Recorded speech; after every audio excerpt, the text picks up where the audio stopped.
العتاب مش غلط. الغلط اننا نستخدم العتاب ده كأنه سلاح، مش وسيلة نصلح بيها اللي بينا.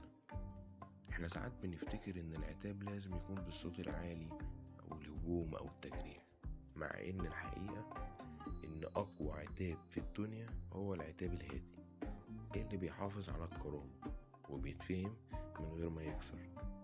العتاب الصح بيبدأ من نبرة الصوت.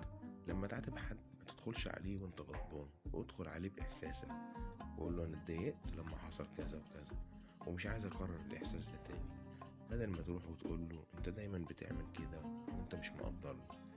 فالفرق كبير، ان الاولاني بيشرح لكن التاني بيجرح. العتاب الصح بيكون عن الموقف مش عن الشخص. قول له ان اللي حصل منك ضايقني، لكن بلاش انت بتضايقني وعمرك ما هتتغير.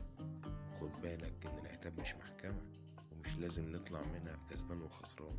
العتاب الصح هدفه ان الاتنين يفهموا بعض، مش يصفوا حسابات.